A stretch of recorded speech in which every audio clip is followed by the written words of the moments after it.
All right, hi everyone. My name is Felicia Wang, and this is my term project for 15112 in the spring of 2014 at Carnegie Mellon University. So my project is called Fantasy Ball, and it's based on the concepts behind Moneyball, the novel by Michael Lewis, as well as a film by the same name, except with fantasy baseball instead of money.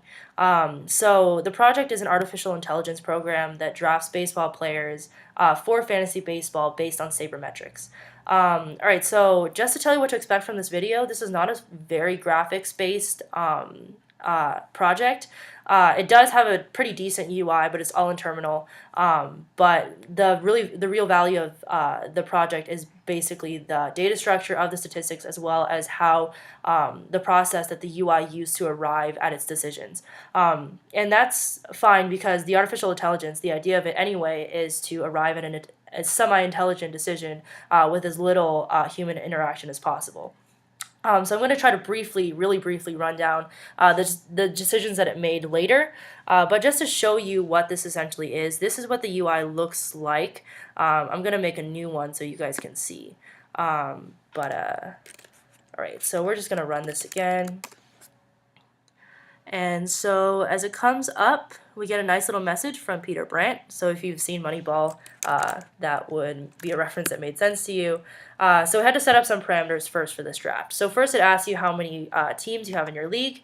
I'm just going to put in 4. And then it asks you who the teams are. So AI is a specialized name for the program that tells it that this is the team that's going to use the artificial intelligence. But anything else that's not called AI, it just assumes is a human input.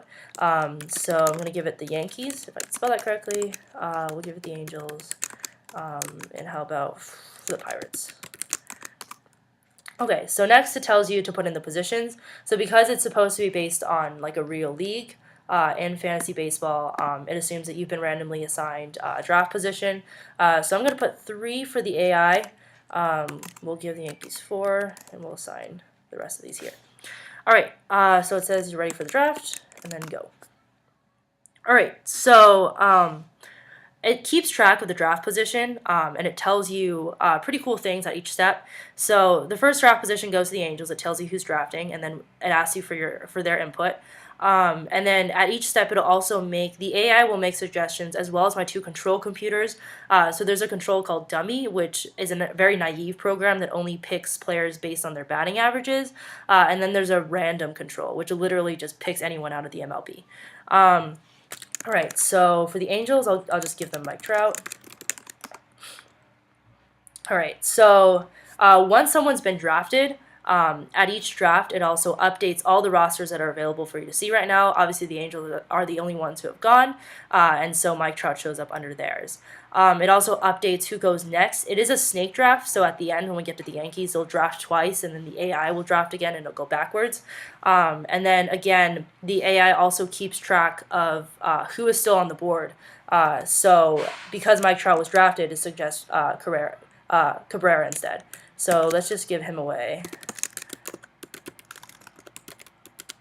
And then, so what happened there is that because the team AI is using the AI, it just drafted automatically. So it'll evaluate who's there. It knows Cabrera's gone, and so it's just going to take the next person available. Or that it values. So it's going to take McCutchen, and that was all automatically done. So next, the Yankees are up, and then we'll just give them Elvis Andrus.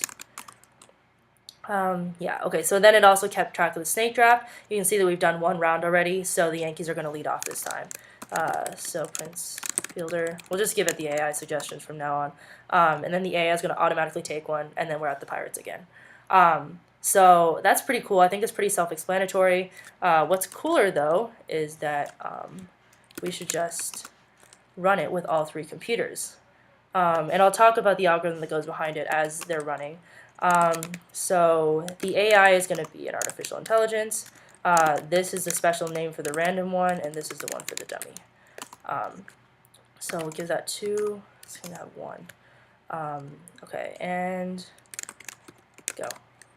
Right, so because they're all machines here, they should just theoretically draft on their own without any user interface from me.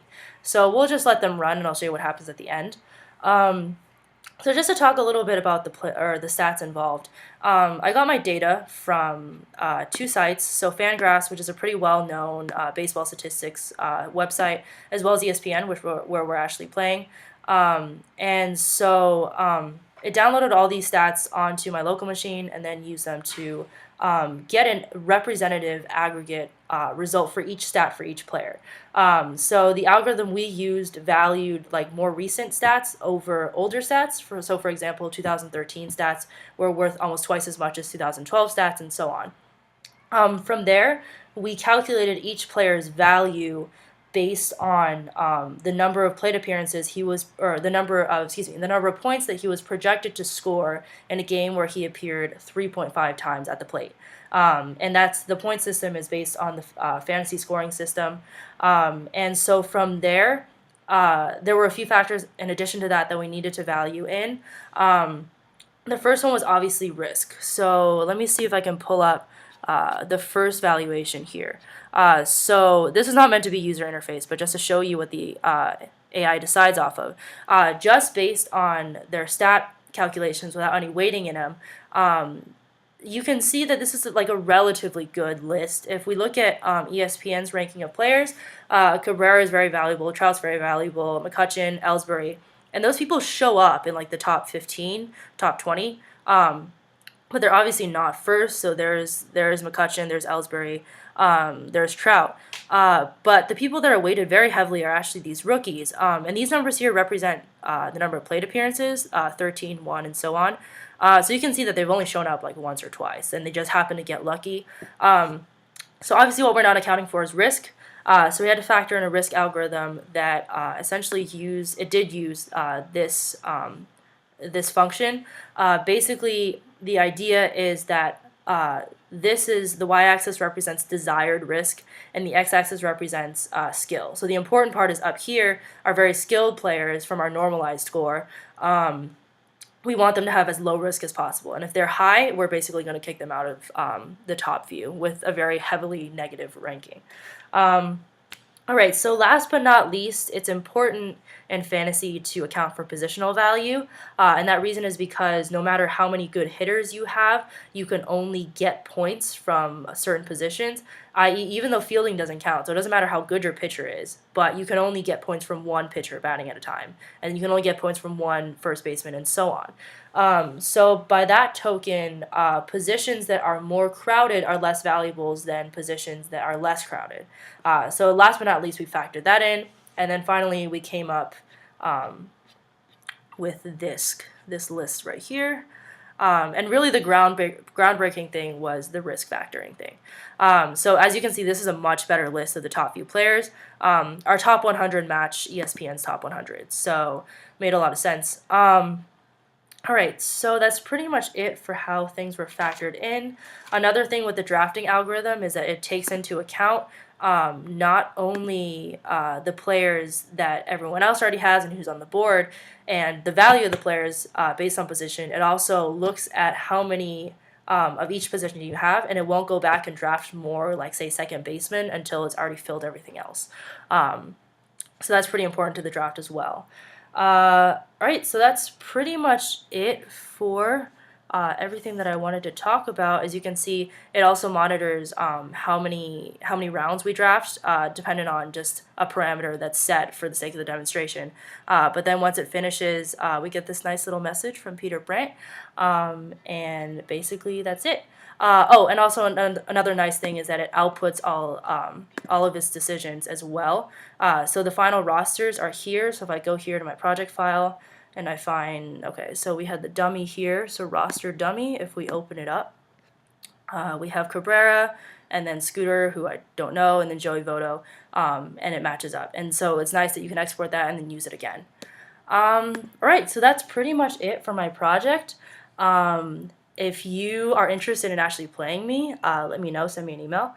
But yeah, thank you very much for listening and hope you enjoyed it.